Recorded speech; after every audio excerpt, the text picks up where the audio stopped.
This is study number 9 from Fernando Sor's Op.60, and follow the lesson for free, but if you're interested, I do have an edition of all 25 etudes, and this one is starting to become more in the middle. Like the earlier ones are pretty on the easy side, and then the bulk of them are pretty intermediate, and then there's a couple of like late intermediate or advanced ones at the end. So if you've been studying these pieces in order, you'll notice that study number 9 is the same chords as study number 8. It's pretty much the same composition entirely, except he's busied it up a lot more. There's a lot more activity. He's added some extra chromatic lines. He's really separated the three voices. And so it makes sense that in number 8, he teaches you the chord shapes in a really calm texture.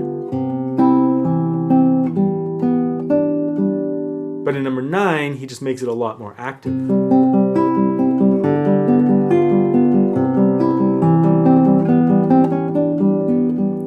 And so he does that through the whole piece. So it's pretty much the same composition as number 8, except he's expanded the level of difficulty and the activity within the texture.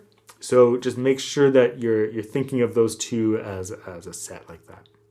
This is the first one that I would say pushes the student just a little bit further than the previous ones. You know, the previous ones, we've had single line melodies in a variety of textures, and we've also had arpeggios in a variety of textures, but we haven't had a lot that really combine arpeggios and melody together, and or any bars that are a little bit awkward even. And this one is pretty straightforward. I mean, it's all in first position and regular fingering and things like that, but there's a couple of quick exchanges that happened, so we'll want to talk about that. In terms of the general texture, we just have arpeggios, but he's marking the upper note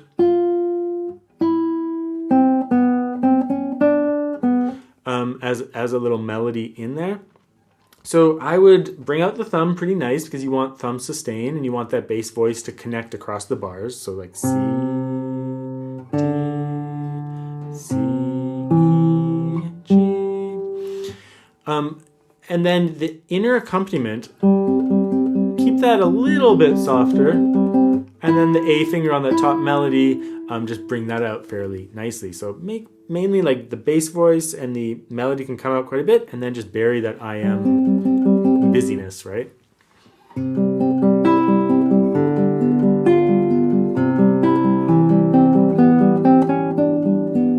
And you do a little bit of relaxation at the end of the phrase there, with this little funny chromatic line there, or a passing tone really, but.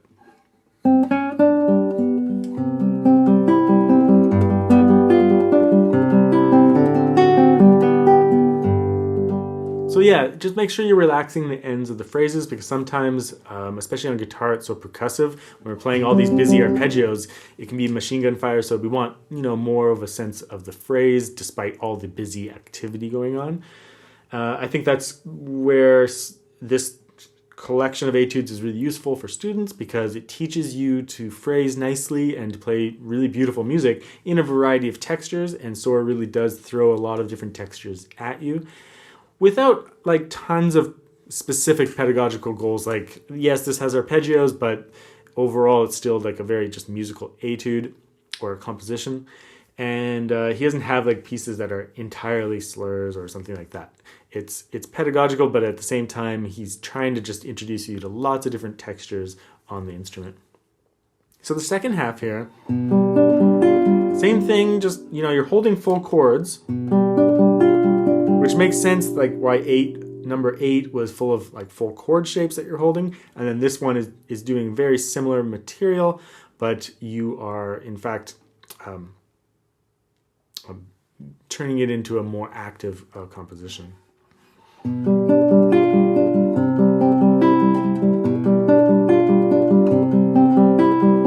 then from out of nowhere, it gets a little bit more difficult.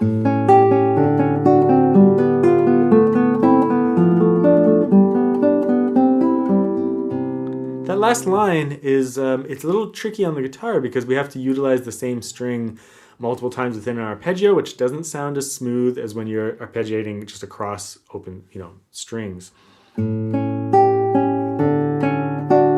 So I used 4 and 3 there. This is bar 13. I use 4-3 because 2 can hold on to that C sharp. And you might find that hard at first.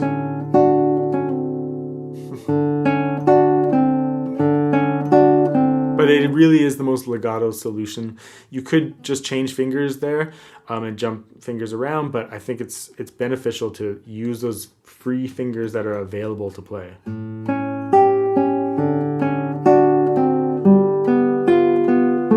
And you have to be careful here because that B and C share the same string. So you just want to play that as smoothly as possible without breaking up the smooth feeling of the other arpeggios with like, you know, a real notiness. That's why I use my thumb on the A, index finger, MA, and return to I. That way it feels like an arpeggio in the right hand, and hopefully you can glide through that. So I'll just go slow from bar 13.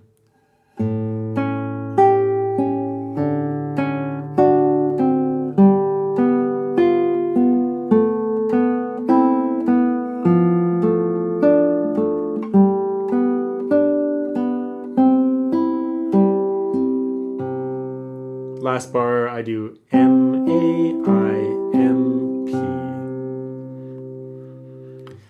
So a little bit more active in this particular case, and a real mirror of number 8, right? So number 8 has pretty much the exact same chords, except in number 9, he turns it in, takes those chords and busies it up a little bit by separating the voices more and creating more arpeggio activity. So it's pretty cool progression that Sor has set up here.